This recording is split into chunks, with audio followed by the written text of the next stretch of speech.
there was one point in the adoption paperwork she did not sign. And because she didn't initial that one point, she was able to come back and take the child. At the time, was it devastating? Absolutely. But God gave me the grace. I went out in our family room, and again, I'm not patting myself on the back, and I started, because then I could dance before the Lord. I started dancing before the Lord and singing to Him and praising Him, because I knew that His plan wasn't my plan. Was it heartbreaking? Absolutely. Because to me, that child was mine. Because I had already formed a love in my heart for that child. And a lot of times, a heart love is way stronger than a giving birth love. There's something about that when you love someone in your heart.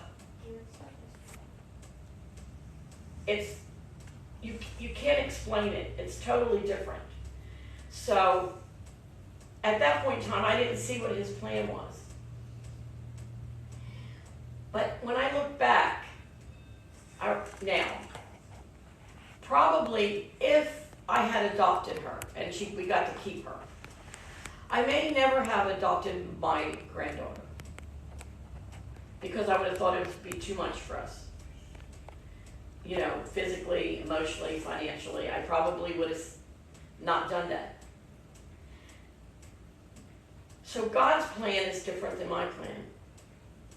And God's plan is always better. And we did adopt her, and her mother and I have no issues with that. We worked through it. Because they asked me would I consider adopting her.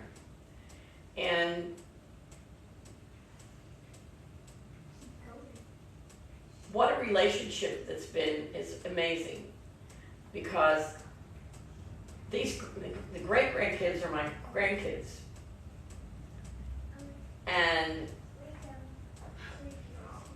God worked that plan out so perfectly. Because I didn't get in the way, which I normally do. Because most of you know I'm kind of a control freak a little bit.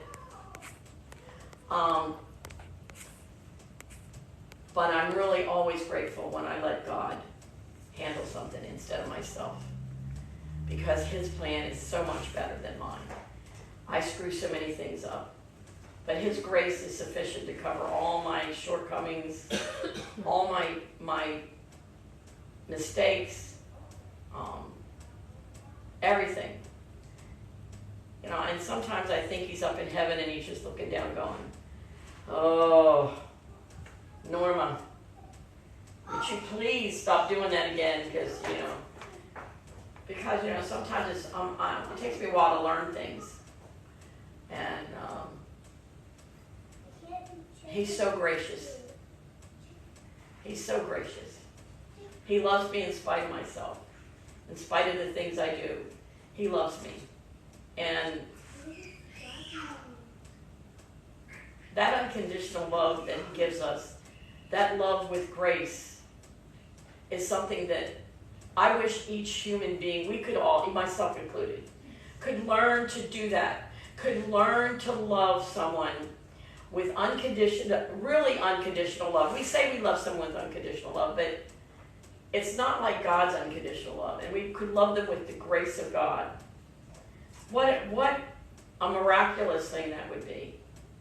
Because we always have, little stipulations or little things we don't like or little things we want done. And if we could just look beyond all that.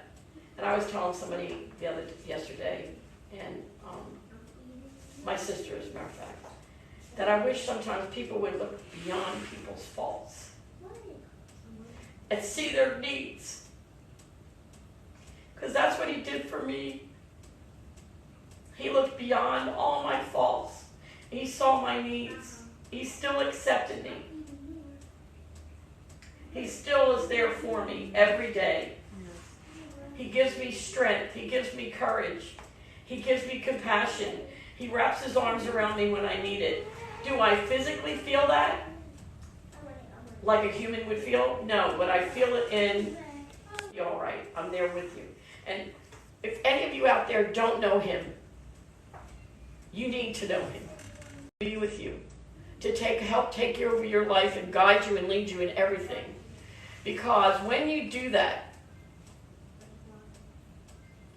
there is a peace that comes into your spirit, man, and into your soul that's like no other thing. You cannot fathom what it's like. And he will always be there for you. And he will always listen to you. But again, he may not do it the way you want. But he does it for your best interest. Always. Always. And so, I'm not quoting scriptures or anything like that. And maybe people think that's what I should.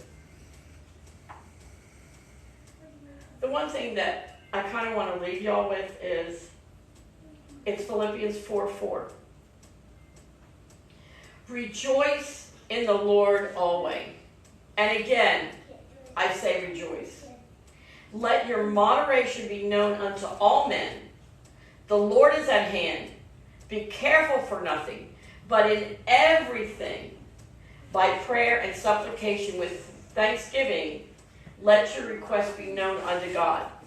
Not unto man, not necessarily unto your spouse, not unto your best friend, but unto God. And if we could do that, if we could learn that thing, that all our requests should be set to God,